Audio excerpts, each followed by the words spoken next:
Olá a todos vocês, meu nome é Everton Araújo, sou fisioterapeuta de formação, trabalho no Comitê Paralímpico Brasileiro, sou o primeiro professor de reprogramação biológica do Brasil e facilitador em constelações familiares. Nesse vídeo eu estou aqui para mostrar para vocês um resumo desse livro. Um resumo do livro Para que o Amor Dê Certo, de Bert Hellinger. Um trabalho de Bert Hellinger, porém ele não foi escrito pelo Bert, tá? Foi escrito por um cara chamado Johannes Neuhauser.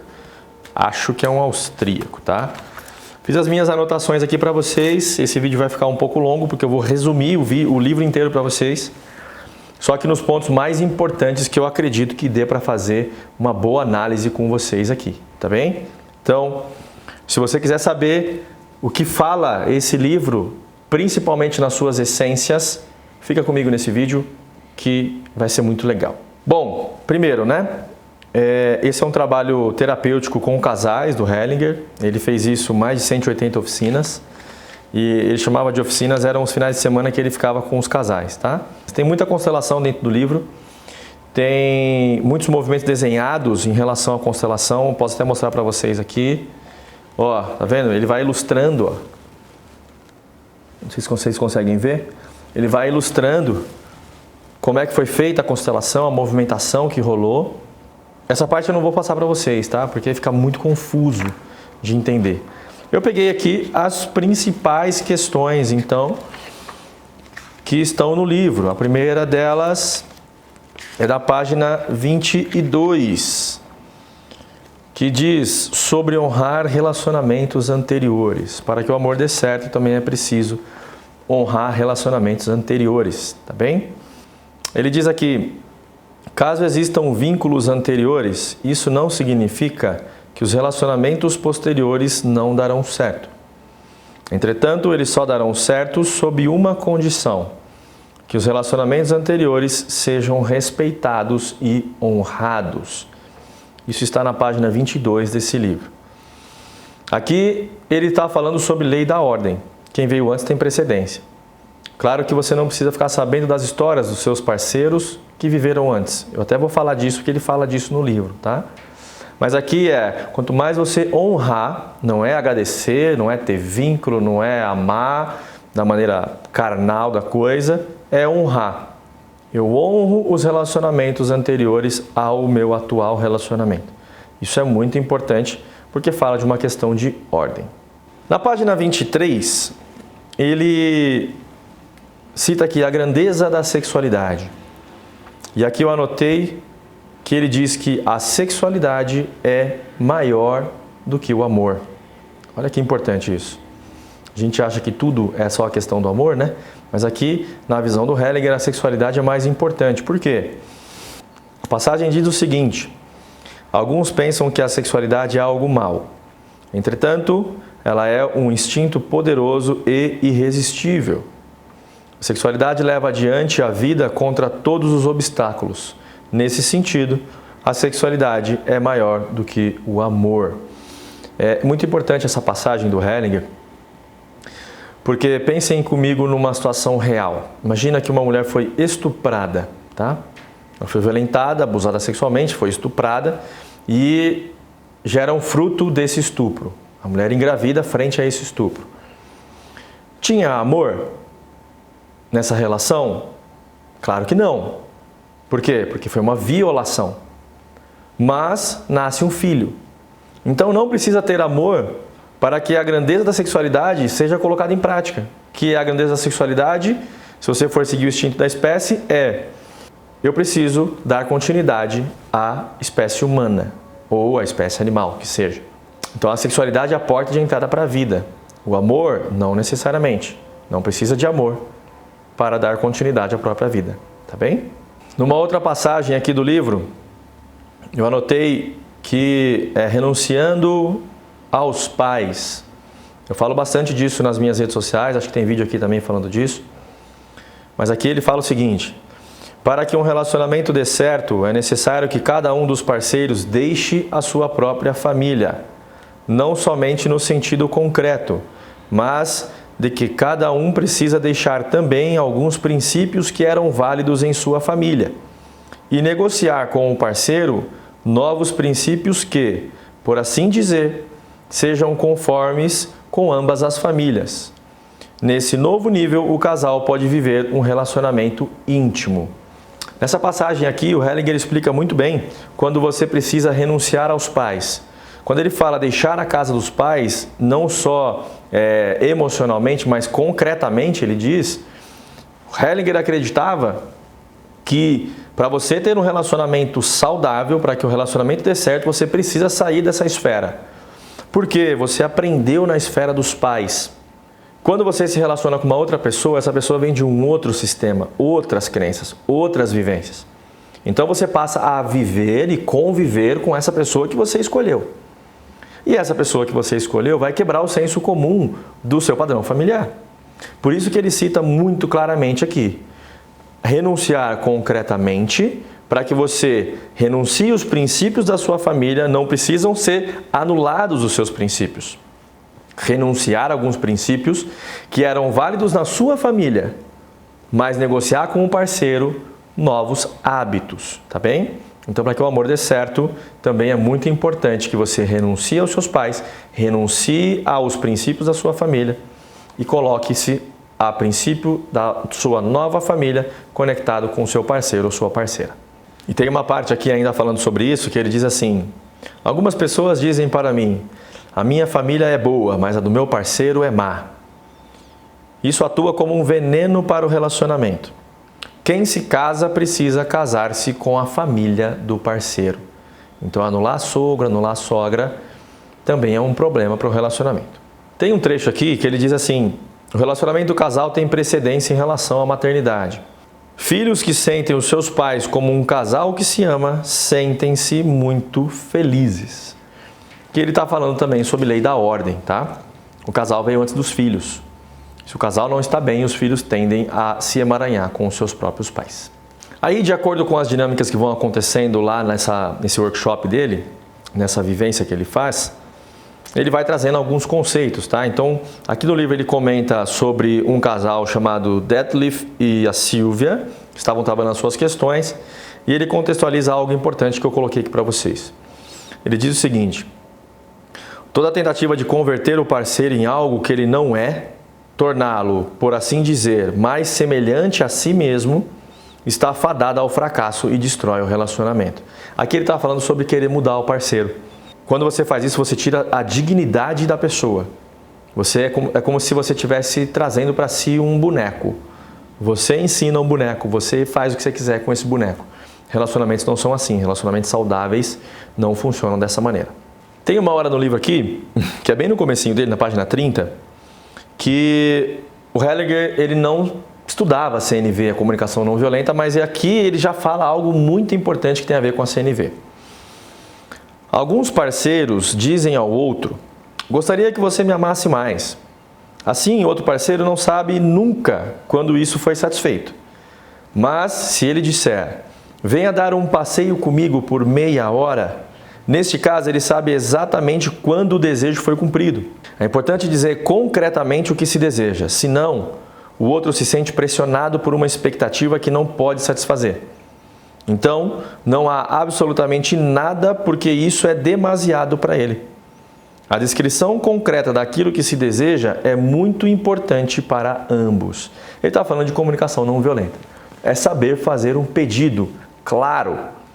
É você falar assim: Fernanda, eu quero que você me ame. Cara, existem diversas maneiras de amar. Será que ela vai atender? Agora, se eu falar para ela assim: amor, fica aqui um pouquinho comigo na sala. Estou aqui 20 minutos descansando no sofá. Deita aqui comigo. Depois você termina aí. Pode ser? Se ela vem e ela atende, eu mostro isso para ela, que a minha maneira de expressar amor é tempo de qualidade. Quando eu falo para ela: amor, eu queria que você me amasse mais, esse é um gesto de amar. Só que se eu não for claro com a pessoa, se você não for claro com a pessoa, sinto muito, ninguém tem bola de cristal. Hellinger passa algumas constelações e aqui ele mostra, num trecho, ele fala uma frase que me impactou muito aqui. Que ele está explicando a constelação que está rolando entre o casal e ele diz assim: quando o homem é uma criança, ele não pode se casar, tá? Aqui ele menciona muitas pessoas que têm relacionamentos muito longos, mas que não se casam, que o homem não toma atitude para isso, o homem não chama, não convida, não cria um contexto, um terreno para que se case com a mulher. Então aqui ele está falando sobre homens infantis. Depois de uma outra rodada que o Hellinger faz, ele começa a abordar um casal, tá? E aí ele dá o tema aqui, ó, quando um parceiro rejeita o desejo do outro de ter filhos. É quando um só do casal quer ter filhos, o outro não. Então aqui a mulher queria ter filhos, mas o homem não queria, tá? E aí no começo da conversa ele fala assim, o homem fala, estou calmo apenas na aparência, interiormente estou em ebulição. Aí a mulher diz, estou pensando na sua pergunta anterior, fala para o Hellinger, se algo aconteceu no meu sistema. Antes do primeiro momento, nada me ocorreu. Não existe um acontecimento especialmente dramático. No começo tive dificuldades em procurar um ponto fixo. Eu acho que é uma soma de muitos ferimentos. Está falando sobre a história dela. Aí o Hellinger diz assim, é um acontecimento decisivo. Foi o que ele observou na constelação. A mulher diz, eu não consigo chegar ao ponto. No fundo, começou quando desejei ter um filho. Aí é a hora que começa a desvendar o trauma da moça. O Hellinger pergunta para ela, e como ele reagiu? Ela disse assim, com muita rejeição. Aí o Hellinger responde, sim, isso é o fim do relacionamento. É esse o resultado. É esse ponto exato. Essa é a ferida. Um casal pode estar muito bem conectado. A maior conexão, mais profunda ainda de um casal já bem conectado é um filho. E a mulher queria o filho e ele não. Então na hora que ela deseja ter um filho, ela também deseja criar um vínculo maior com aquele homem. Quando o homem diz, eu não quero ter um filho, esse relacionamento, na visão sistêmica, ele termina. Ele acaba. Por quê? Porque nenhum parceiro pode impedir o outro de evoluir na vida, de crescer e ter um filho, tá? Não é só essa única maneira de evoluir. Mas quando um do casal quer ter filho e o outro não, na visão sistêmica, esse relacionamento acabou. Tem uma parte aqui no livro que ele usa o subtítulo assim, entre aspas, nós nos permitimos começar de novo. Então ele está falando aqui sobre recomeçar os relacionamentos. O Hellinger diz assim, eu gostaria de dizer algo sobre um segredo da felicidade. A felicidade tem memória curta, não se recorda do que aconteceu antes. Entretanto, a infelicidade tem uma memória muito longa. Quando houve dificuldades em um relacionamento, é uma regra muito boa quando o casal diz, nós nos permitimos começar de novo. E sobre o que aconteceu antes não se falará nunca mais, nem sequer em pensamento. Esse seria o segredo da felicidade. E ainda até brinca, ele fala, mas isso é fácil demais. As poucas vezes que o Hellinger, nas suas descrições de livros, tira sarro de alguém, tá bom? O que ele está falando aqui, pessoal? Uma vez que o casal se feriu, uma vez que o casal resolve de fato dar uma nova chance para si mesmo, não se fala mais do que aconteceu. Ah, mas a ferida ainda existe. Então você tem que saber que essa ferida ainda existe, mas se você está disposto a começar de novo, converse com o seu parceiro, converse com a sua parceira, acerte os pontos e não se fala mais disso. É isso que ele fala para que o amor também dê certo. Essa é uma passagem muito legal, que eu gostei pra caramba, que o Hellinger ele faz umas metáforas muito curtas, tá? Todos os livros do Hellinger ele costuma fazer isso.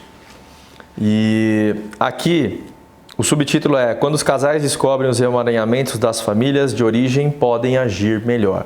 Na minha linguagem é alguém precisa parar essa porra, tá? Tinha acabado uma rodada de constelações e a mulher disse o seguinte, eu ainda sinto totalmente perturbada pela minha constelação. Isso é tão novo, sinto que tenho primeiramente de me acostumar a essa nova visão. O que aconteceu nessa constelação?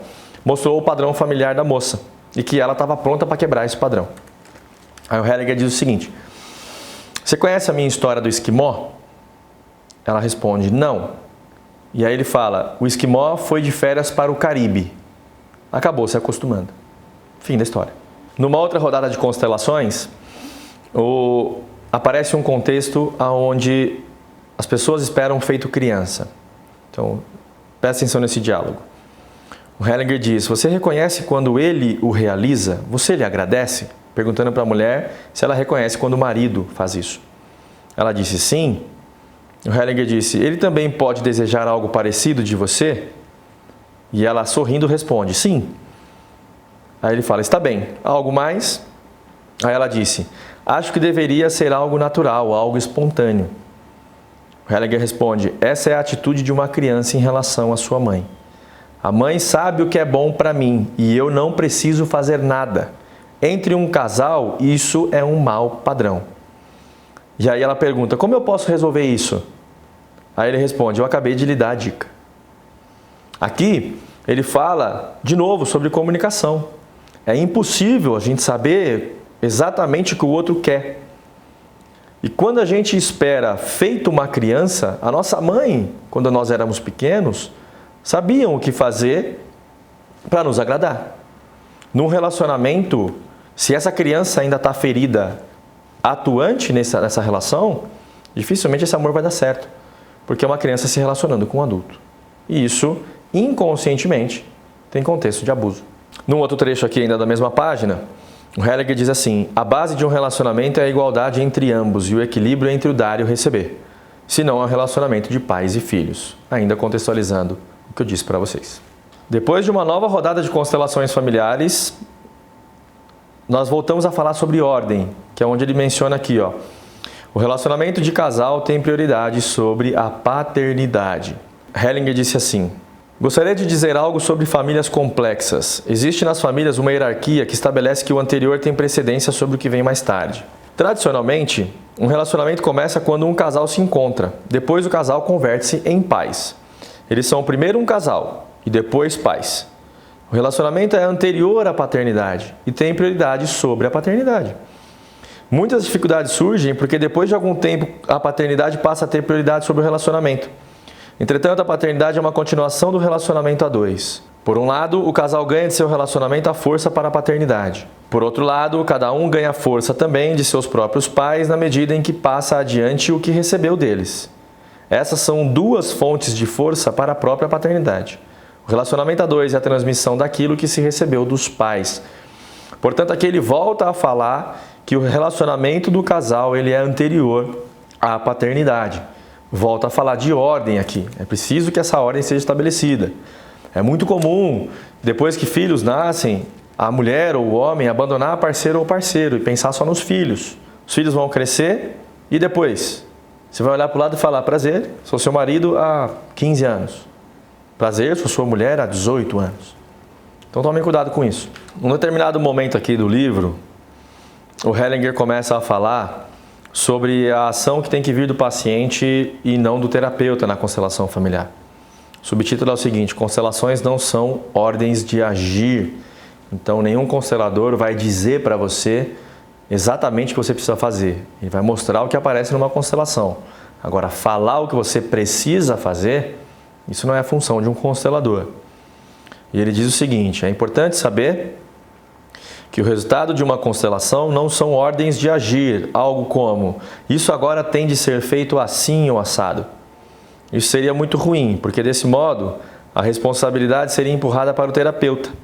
De uma constelação resulta uma imagem, a qual deixamos penetrar em nossa alma. Essa imagem tem certo efeito agora. De repente, a alma vê: esse é o caminho.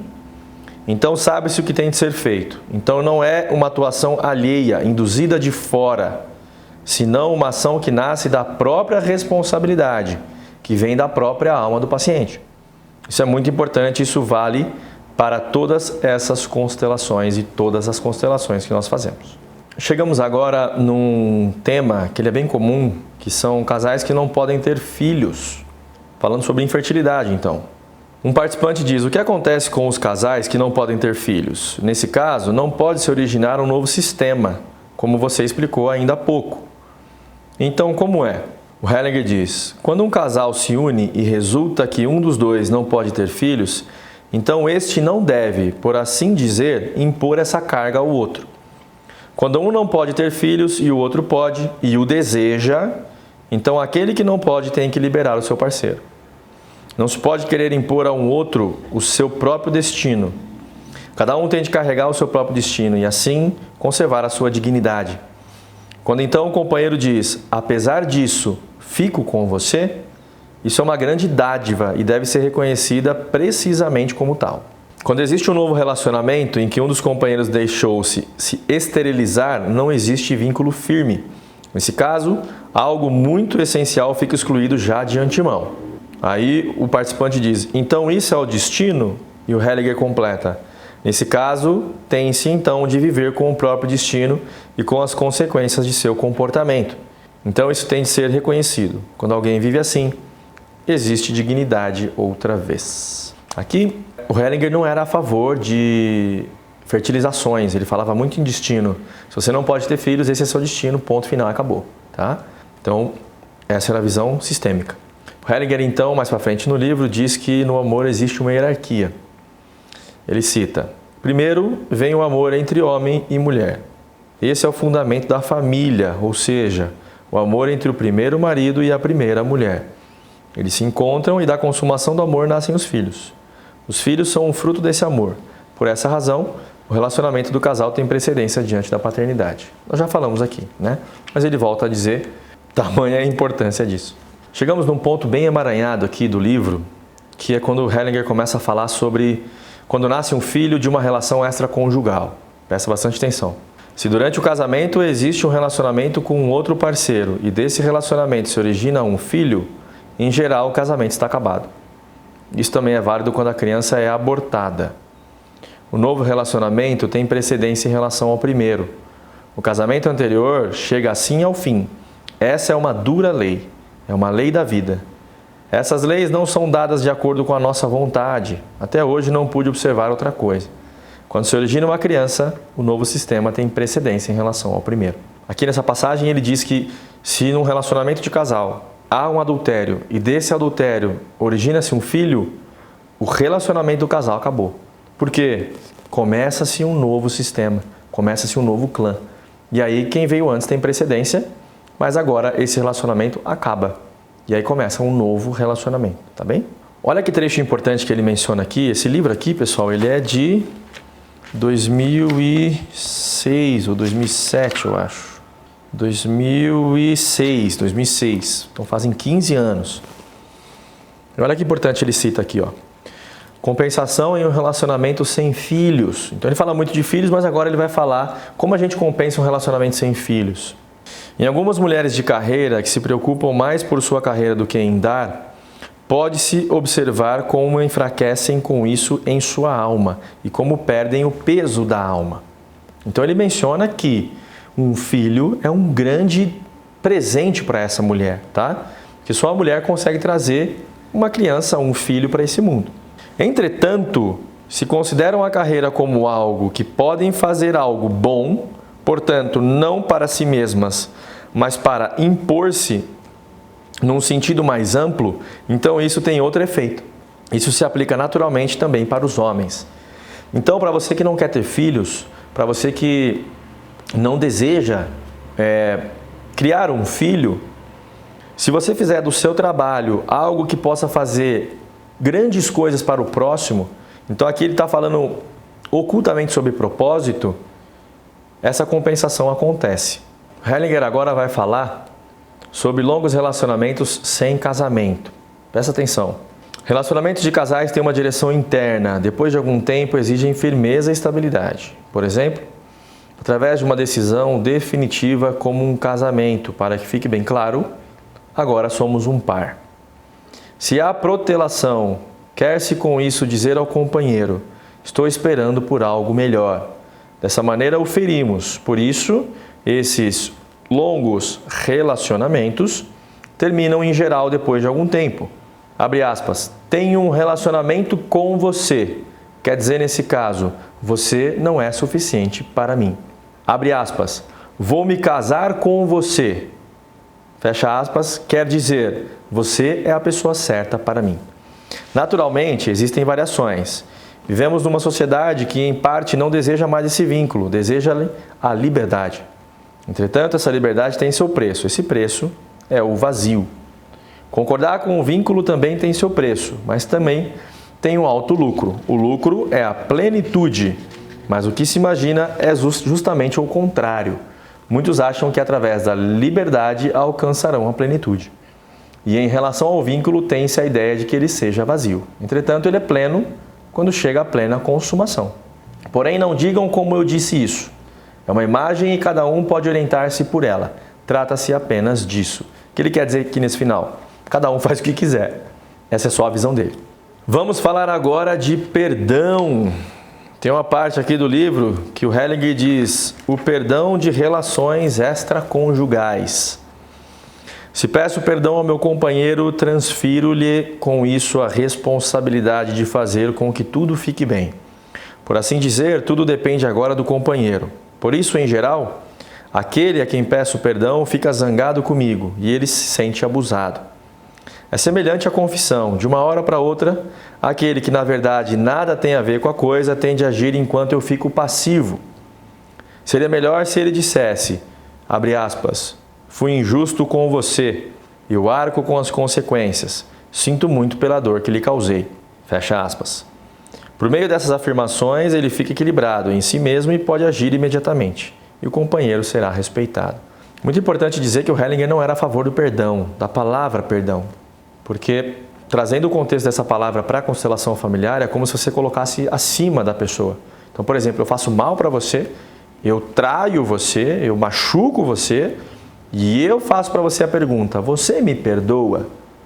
É como se eu transferisse uma culpa, tá? Claro que se você é cristão, se você conhece um pouco mais a Bíblia, sabe que o contexto do perdão não é exatamente esse, mas essa era a visão do Hellinger, tá bom? O perdão, ele também emaranha para a constelação familiar. Para outras áreas, ele é extremamente libertador. Para a questão aqui do casal, para que o amor dê certo na visão do Hellinger, ela emaranha também. É uma transferência de culpa. Num dos capítulos do livro aqui, o Hellinger traz uma questão muito importante. Não se deve falar sobre relações íntimas anteriores. Ele diz assim, tudo que se refere a uma relação íntima anterior deve ficar em segredo entre os parceiros. Não se deve falar sobre isso. Isso faz parte do respeito pelo outro e também por si mesmo. Por exemplo, provoca um efeito negativo se um homem pergunta à sua mulher, como era antes as suas relações? Ou a mulher pergunta ao marido, como era antes? Isso não deve ser indagado, isso destrói. Dessa forma, o companheiro anterior é, por assim dizer, traído. Então isso dificulta também a relação com o novo companheiro. Ele não confia totalmente no outro. Eu considero muito importante que isso seja respeitado. São aquelas pessoas... Bom, aqui de novo ele está falando de ordem, né? Se o relacionamento seu começou agora, o seu novo relacionamento aconteceu, não se fala de relacionamentos anteriores, porque isso só diz respeito a você. Isso pode levantar ciúmes, isso pode levantar desconfiança, porque é um passado que você já não está mais nele. Se você o visita, aí é outra questão. Mas não se fala com o parceiro sobre relacionamentos anteriores. Tem um trecho aqui que ele fala sobre separações e divórcios, que é com quem tem que ficar a guarda da criança. O Hellinger não concordava em ficar sempre com a mulher, tá? Claro que existe uma legislação para isso, mas não era a visão do Hellinger. Pega a observação dele. Para onde cada criança deve ir depende somente das circunstâncias. Não existe uma regra fixa. Entretanto, eu me oriento pelo seguinte: as crianças devem ir para aquele que mais respeita e ama nelas, o outro parceiro. Então aqui ele está falando sobre a primeira lei sistêmica, que é a inclusão.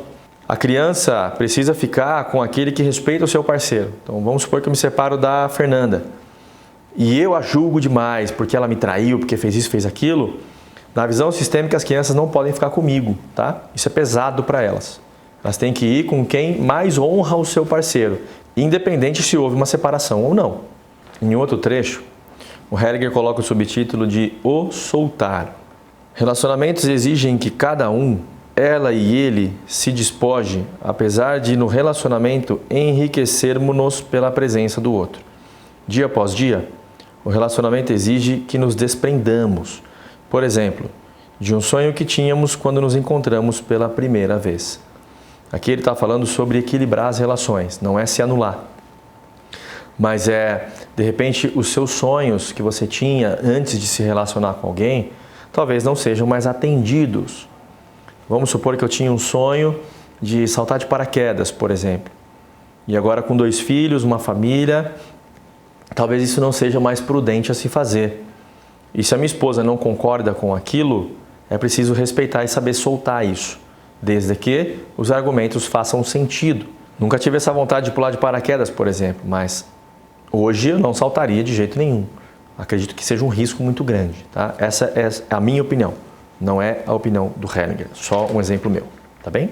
Numa passagem muito interessante aqui, o Hellinger comenta sobre ciúme. O Hellinger diz o seguinte: uma vez uma mulher me perguntou o que deveria fazer. Era muito ciumenta com relação ao seu marido. E eu disse: mais cedo ou mais tarde você irá perdê-lo. Aproveite enquanto isso. E aí, depois de um breve silêncio, ali na dinâmica que ele estava fazendo, ele disse: isso é tudo que posso aconselhar vocês. Essa interpretação eu vou deixar só para vocês. Chegamos aqui num dos pontos que eu considero mais importante nessa leitura. É quando ele começa a falar sobre o amor homossexual. Hellinger disse assim: a homossexualidade tem 3 condições sistêmicas. Então, dentro da constelação familiar, existem 3 observações sobre o amor homossexual. A primeira é que alguém precise representar uma mulher em uma família porque não existe nenhuma moça à disposição. Então ele fica desorientado em sua identidade sexual. A segunda é que alguém tenha de representar um excluído, alguém que foi difamado. A terceira condição é que alguém não possa escapar da esfera da influência das mães e das mulheres e não possa ir para o seu pai. Então essas 3 condições são as condições que, na visão do Hellinger, tem muita relação com o amor homossexual. E essa passagem aqui eu achei fantástica. O homem, nessas dinâmicas aqui de casais, que ele diz que tem uma tendência homossexual, a ter relacionamentos homossexuais, diz assim para o Hellinger: tenho que acrescentar que para mim a homossexualidade não é um distúrbio. E aí o Hellinger coloca cirurgicamente uma frase: muitos homossexuais não a vivenciam como um distúrbio, mas ela é um grave destino. E o homem homossexual diz: sim, isso é certo. Quando ele se refere a grave destino, é tudo que o homossexual vai precisar enfrentar quando ele assume esse amor homossexual. Então, julgamento, família de origem, família do parceiro ou da parceira, comunidade, pessoas que vão julgá-los por conta disso, e ainda na esfera que nós vivemos de muita homofobia, tá bem? E finalizando para vocês, o último ponto que eu acho muito importante desse livro é possíveis pioras pouco depois da constelação de um casal. Ele vai mostrar aqui nessa passagem por que algumas vezes, depois de um trabalho terapêutico nesse nível, porque é um pouco mais profundo, as pessoas se sentem mal ou existem pioras, tá? Às vezes, verifica-se uma piora inicial, porque esse trabalho resolve e algo é colocado em desordem. Origina-se na alma de alguns a necessidade de reconstruir a antiga ordem. Isso, às vezes, tem êxito. Então, retorna-se à velha paz. Entretanto, essa talvez seja uma paz como de um cemitério. Então, nada mais se movimenta. Frequentemente, dá-se depois de uma constelação familiar uma piora inicial e um agravamento da dramaticidade. Então, ela se atenua. Então, é muito comum para você que faz uma constelação, seja de casal ou não, que há uma piora. Período de 48 horas, 72 horas depois, isso é muito relativo. Porque a gente mexe em questões profundas, lá na questão da alma. E gera tempo. E é necessário um tempo para reorganizá-la. Tá certo? Muito obrigado a todos vocês que estiveram aqui. Obrigado por acompanhar esse resumo do livro Para que o Amor Dê Certo, do Bert Hellinger. Se fez sentido para você, se você gostou, deixe o seu curtir aqui, se inscreva no canal, me acompanhe no Instagram, evertonaraújo.terapias, e eu volto em breve com mais livros para vocês. Um grande abraço, pessoal. Valeu, até mais.